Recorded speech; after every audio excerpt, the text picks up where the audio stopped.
검찰이 유엔 제재로 수입이 금지된 북한산 석탄을 러시아산으로 속여 몰래 반입한 무역업자를 구속하고 그 일당을 무더기 기소했습니다. 대구 8개 구군의 파견 비정규직 노동자 가운데 정규직 전환이 전무하다는 소식이 대구 경북 인권뉴스 1위를 차지했습니다. 대구를 이른바 보수의 성지라고 하지만 한국당 내 입장은 그렇지 못해서 선거용 들러리로 전락한 것 아니냐는 자조가 나오고 있습니다. 경북 지역의 공공기관들이 청렴도 평가에서 하위권에 머물렀습니다. 경주시와 울릉군 등 6개 시군은 청렴도 최하위 등급을 받았습니다. 여러분 안녕히 주무셨습니까? 12월 11일 화요일 아침 대구 MBC 뉴스투데이입니다. 오늘 우리 지역도 오전부터 눈과 비가 시작될 것으로 보이고요. 늦은 오후부터 차차 그치겠습니다. 어제보다 아침 기온은 높지만 종일 날이 쌀쌀하겠습니다. 김명은 기상캐스터가 자세한 날씨 전해드립니다. 네, 오늘은 곳곳에 눈과 비 소식이 있습니다. 출근길 하늘이 잔뜩 흐리는 가운데 오늘 아침부터 우리 지역 눈과 비가 내리기 시작하겠는데요. 대구와 경북의 예상 강수량은 5mm 안팎으로 그 양이 많지 않지만 예상 적설량은 대구와 경북 중남부 내륙 2에서 5cm, 그 외 경북 내륙 2에서 7cm, 동해안 지역은 최고 3cm로 오늘 저녁쯤이 돼서야 조금씩 그치겠습니다. 특히 경북 북부의 경우는 오늘 낮에 대설 예비특보도 발효되어 있어 피해 없도록 각별히 유의하시기 바랍니다. 오늘 아침 기온 살펴보면 대구는 영하 1도, 안동 영하 3도로 어제 같은 시각보다 약 7도 정도 높게 출발합니다. 다만 낮에는 대구 3도, 안동 2도 선에 그치면서 쌀쌀함이 종일 이어지겠는데요. 낮은 기온에 눈이 얼어붙을 수 있어 교통과 보행자 안전에 각별히 주의하시기 바랍니다. 이번 주는 내일부터 우리 지역 다시 맑은 하늘이 드러나겠고요. 예년 수준의 추위가 계속되겠습니다. 날씨였습니다. 검찰이 북한산 석탄과 선철 수십억 원어치를 불법 반입한 일당 9명을 기소했습니다. 유엔의 대북 제재로 반입이 금지된 북한산 석탄을 원산지 세탁을 통해 들여온 것으로 드러났습니다. 자금이 실제 북한으로 갔는지는 밝히지 못했습니다. 윤태호 기자의 보도입니다. 무역업자 A씨는 지난해 10월 포항항을 통해 석탄 5천여 톤을 들여왔습니다. 원산지 증명서에 러시아산이라고 적혀 있었지만 실제로는 북한산이었습니다. A씨 등 무역업자 3명과 선박 운송업자 1명은 지난해 4월부터 지난해 10월까지 북한산 석탄 3만 8천여 톤을 러시아 홈스크항 등지에서 옮겨 싣고 포항과 인천, 동해 등지로 반입했습니다. 시가 57억 원어치입니다. 대북 제재로 북한산 석탄값이 떨어지자 차익을 노렸습니다. 검찰 조사 결과 이들은 북한산 석탄 1톤을 66달러에 샀습니다. 당시 러시아산이 톤당 130달러에 거래된 것과 비교하면 절반가량 싼 겁니다. 북한산 선철 2,000톤 11억 원어치도 원산지 세탁을 통해 반입했습니다. 관세청 조사 결과와 달리 거래 대금 가운데 일부는 중간 브로커에게 계좌로 송금한 것으로 드러났는데 북한으로 흘러갔는지는 알 수 없다고 검찰은 밝혔습니다. 북한산 석탄 불법 반입 사건을 수사해온 대구지검은 남북교류협력법 위반으로 A씨를 구속 기소하고 3명을 불구속 기소했습니다. 이들이 운영한 법인 5곳도 불구속 기소했는데 남북교류협력법 위반으로 구속 기소한 것은 이번이 처음이라고 검찰은 설명했습니다. 실제 북한산 석탄을 사용한 한국남동발전과 이번 사건에 제대로 대처하지 못한 혐의로 고발된 외교부에 대해서는 계속 수사하고 있다고 검찰은 밝혔습니다. MBC 뉴스 윤태호입니다. 어제는 70년 전 유엔이 세계 인권 선언을 선포한 날입니다. 지역사회 인권 현주소 어디쯤 있을까요? 인권 시민사회단체가 올해 5대 인권 뉴스를 발표했습니다. 취재 박재형 기자입니다.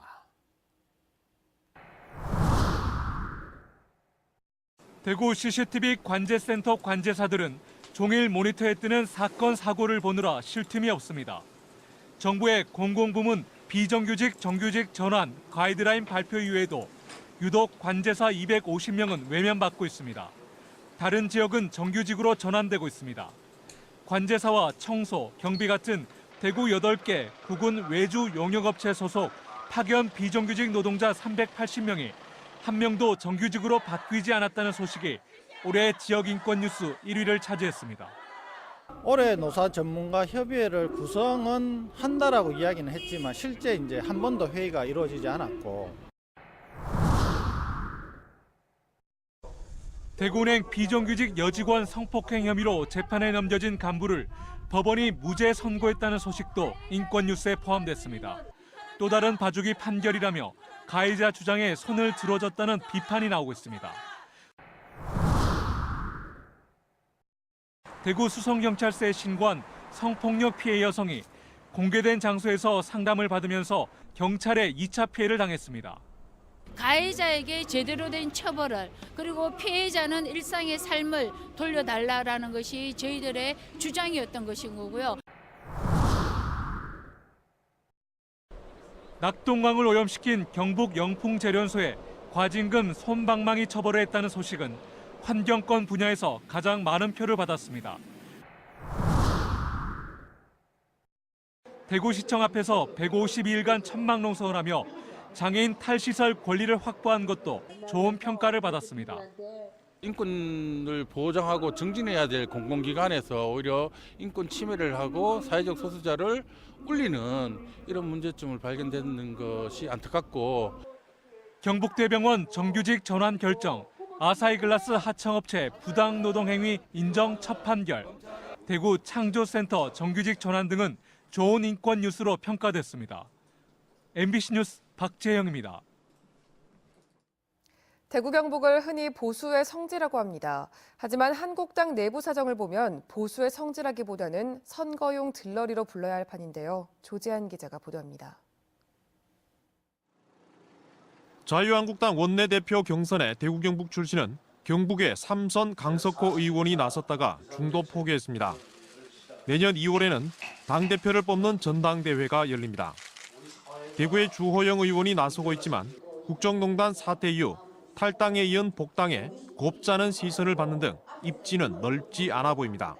당원 수가 가장 많고 지지도가 가장 높은 지역에서 당을 대표해야만 당이 재건될 수 있다고 봅니다. 그런 점에서 제가 전당대회 당대표를 착실히 준비하고 있습니다. 지역 출신 의원들의 존재감은 약하지만 대구 경북에 책임당원 30%가량이 몰려있다 보니 당내 선거를 앞두고 정우택과 나경원 등 유력 주자들의 방문이 잇따르고 있습니다. 여기에 조강 특위에 당협위원장 교체 검토 대상에 포함된 현역 의원 14명 가운데 영남 지역 초선도 여러 명 포함된 것으로 알려졌습니다. 당협위원장에서 탈락한 지역 의원을 중심으로 한 TK 신당설까지 나오자 지역 의원들은 불편한 심기를 보입니다. 그런 얘기 왜 나온지 모르겠습니다. 지금 이제 그런 얘기 나와서도 안 되고 정말 전통 보수의 가치를 존중하는 분들이 정말 힘을 합쳐서 국정농단 사태와 대선, 지방선거를 거치며 몰락한 보수 정치권이 재건을 노리고 있지만 지역 출신 의원들의 존재감은 여전히 미미해 보수의 성지가 선거용 들러리로 전락한 것 아니냐는 자조가 나오고 있습니다. MBC 뉴스 조재한입니다. 경북 지역의 공공기관들이 청렴도 평가에서 올해도 초라한 성적표를 받았습니다. 단 한 곳도 1등급을 받지 못했고 경주시와 울릉군 등 6개 시군은 최하위 등급을 받았습니다. 이규설 기자가 보도합니다.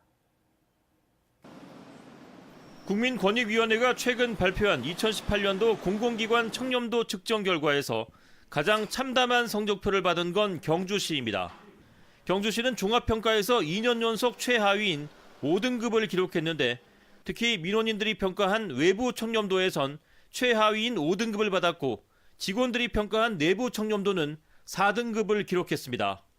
포항시는 종합평가에서 지난해보다 한 단계 상승한 3등급을 받았습니다. 군 지역에선 울릉군의 성적표가 초라합니다.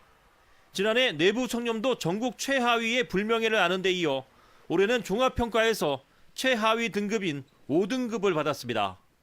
그나마 최악이었던 내부 청렴도가 올해 한 단계 상승하긴 했지만 외부 청렴도 평가는 작년보다 더 나빠져 결국 종합평가에선 최하 등급으로 떨어졌습니다. 울진군은 종합평가에서 지난해보다 2단계 상승한 3등급, 영덕군은 지난해와 같은 4등급을 받았습니다. 이 밖에 구미시와 문경시, 영천시, 그리고 봉화군도 최하위인 5등급을 기록했습니다. 우리 영남 TK 지역 특히 특유의 그 정문화 그리고 얽히고 설키다 보니까 서로 간의 어떤 배려가 지나쳐서 오는 그런 부정적인 요소들이 결국 이런 사건들을 만들지 않았나 생각합니다. 지난 2015년 이후 줄곧 최하 등급인 5등급에 머물렀던 경북은 올해 3등급으로 2단계 뛰어 올랐습니다. 하지만 내부 청렴도는 최하위인 5등급으로 조사됐습니다. 앞으로 청렴도 측정 결과를 철저히 분석하고 해서 도와 우리 시군이 함께 청렴 시책을 발굴하고 해서 우리 도의 모든 공직자가 투명하고 깨끗한 청렴 경북을 만들어가는 데 최선을 다하도록 하겠습니다. 경북교육청과 경주에 위치한 한국원자력환경공단은 청렴도 종합평가에서 지난해보다 각각 한 단계씩 하락한 3등급을 받았습니다. MBC 뉴스 이규설입니다. 내년 정부 예산안이 국회에서 졸속 심사로 통과한 소식을 들으셨죠?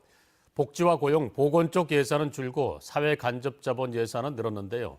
대구와 경북 국비 예산도 마찬가지입니다. 도로나 건물과 관련한 예산은 많이 늘었습니다. 윤연균 기자가 보도합니다. 대구시가 확보한 내년 국비 예산은 3조 719억 원입니다. 국회 심의 과정에서 정부안보다 1,800억 원이 늘어 10년 연속 3조 원을 넘겼습니다. 가장 눈에 띄는 부분은 물산업 클러스터 기능이 강화됐다는 겁니다. 유체 성능 시험센터 건립과 실험 기자재 구매 비용이 새로 반영됐습니다. 낙동강 유역 통합 물관리 방안 연구와 구미산단 폐수 전량 재이용, 신종 미량 유해물질 고도정수 처리 시설비도 포함됐습니다. 대구 광주 달빛 내륙철도와 상화 입체화 사업이 첫 삽을 뜰 수 있게 됐고 도시철도 1호선 하양 연장 비용도 정부안보다 100억 원이 느는 등 이른바 SOC 사업도 많이 반영됐습니다. 미래 먹거리 사업으로 추진하고 있는 부분에 대한 예산은 대부분이 반영이 됐습니다. 그 시에서는 자동차 부품이나 섬유 쪽에도 충분히 관심을 가지고 노력을 했다는 점을 이해해 주시면 감사하겠습니다. 3조 6,154억 원을 확보한 경상북도는 상황이 더 좋습니다. 정부 예산안보다 4,600억 원이 늘어나 사상 최고의 증가 기록을 세웠습니다. 구미의 5G 테스트베드, 김천의 자동차 튜닝 클러스터, 경산의 타이타늄 소재 패션테크 생태계 조성 사업이 새로 시작됩니다. 중앙선 복선 전철화와 동해 중부선 철도, 중부내륙 전철과 포항 영덕 고속도로 등 SOC 분야에 3천억 원이 넘게 늘었습니다. 우리 경상북도가 신규 사업하고 이익을 많이 확보하는데 조금 저조한 부분도 사실입니다. 그런데 이 부분은 추가적으로 올 한 해, 그러니까 내년 한 해 내실 있게 준비해서 이제 저희들이 신규로 확대해 나가야 될 부분이라고 말씀을 드리겠습니다. 홍일학 의원은 SNS를 통해 경북 예산은 불만이 해소됐다고 보지만 요구 예산안 자체가 아주 어설펐다는 점은 성찰해야 한다고 지적했습니다. 경상북도가 미래 신산업이나 연구개발보다는 도로를 닦고 건물을 짓는 데 치중했다는 비판으로 실제 국회 증액분의 80%가 SOC 예산이 차지했습니다. MBC 뉴스 윤용균입니다. 농사용 물 문제로 이웃을 살해한 50대가 1심에서 중형을 선고받았습니다. 대구지방법원 영덕지원 형사합의부 김종혁 부장판사는 살인 등의 혐의로 기소된 52살 A씨에게 징역 12년을 선고했습니다. A씨는 7월 18일 영덕군 자기 밭에서 물 사용 문제로 이웃 주민과 다투다가 둔기로 때려 살해한 뒤 시신을 차에 싣고 계곡에 버린 혐의로 기소됐습니다. A씨 아들은 아버지와 함께 시신을 유기해 징역 6개월에 집행유예 2년을 선고받았습니다. 의성 컬링장을 소유하고도 열쇠가 없어 컬링장을 드나들 수 없었던 의성군이 얼마 전 키를 반납받았습니다. 김경도 일가가 컬링계를 떠난 것처럼 경북 컬링협회도 컬링장 운영에 손을 뗀 건데요. 그런데도 컬링장은 운영되지 않고 있습니다. 정동원 기자가 취재했습니다. 굳게 닫혀있던 의성 컬링장 문이 열렸습니다. 지난달 8일 팀킴 폭로 이후 약 한 달 만입니다.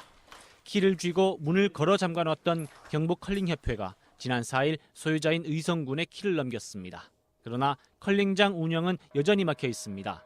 온도 자동 제어 시스템이 돼 있어 컬링장 얼음이 녹지는 않았지만 바닥을 깎고 물을 뿌려 얼리는 작업을 해줘야 스톤이 제대로 구르는데 이를 전문적으로 관리하는 아이스메이커가 이번 컬링 파동 속에 사퇴하고 없기 때문입니다. 컬링장 소유자인 의성군과 소속팀인 경북체육회는 내년 2월 말까지 컬링장을 함께 운영하기로 하고 당장 아이스메이커를 구하고 있습니다.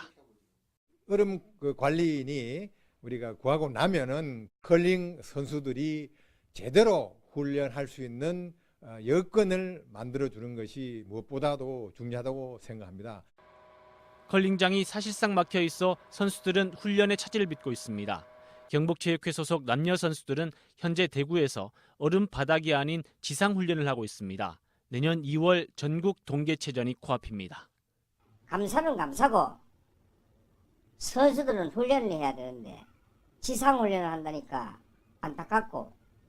의성군은 현재 진행되고 있는 감사 결과에 따라 의성군 씨름단처럼 컬링을 직접 운영하는 방안도 생각하고 있습니다. MBC 뉴스 정동원입니다. 성서산업단지 열병합발전소 건설 반대 목소리가 높아지고 있습니다. 대구 달서구 주민들로 구성된 월배지역발전협의회는 결의대회를 하고 산자부와 환경부는 성서산단 열병합발전소 공사계획 인가와 환경허가 신청을 불허할 것을 촉구했습니다. 달서구의 자유한국당 윤재욱 의원도 지역 주민과 충분한 협의 없이 밀어붙이는 것은 주민 갈등과 사회 경제적 낭비만 초래할 것이라며 발전소 건설을 중단하라는 성명을 발표했습니다. 이에 앞서 더불어민주당 대구시의회와 달서구 의회 의원단도 대책위를 구성했습니다. 한편 해당 업체는 달서구 의원들과 공무원들을 상대로 비공개 설명회를 열고 유해물질 배출은 환경기준치의 70% 수준으로 설계돼 대기오염 위험은 없을 것이라고 주장했습니다.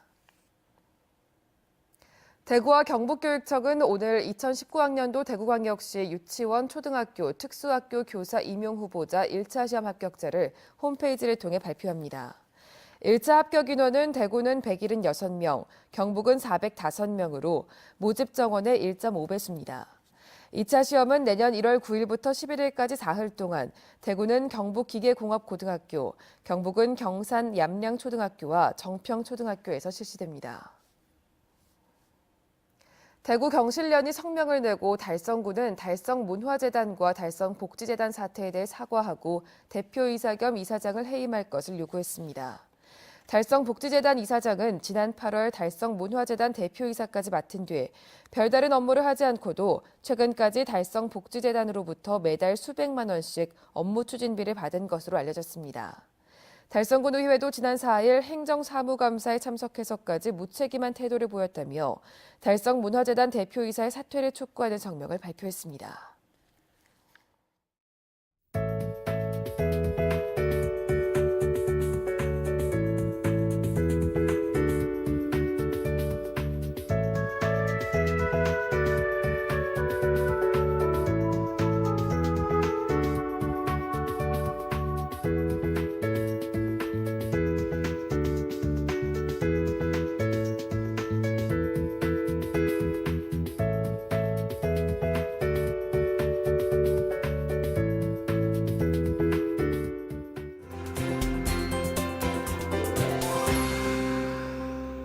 오늘은 곳곳에 눈과 비 소식이 있습니다. 출근길 하늘이 잔뜩 흐린 가운데 오늘 아침부터 우리 지역 눈과 비가 내리기 시작하겠는데요.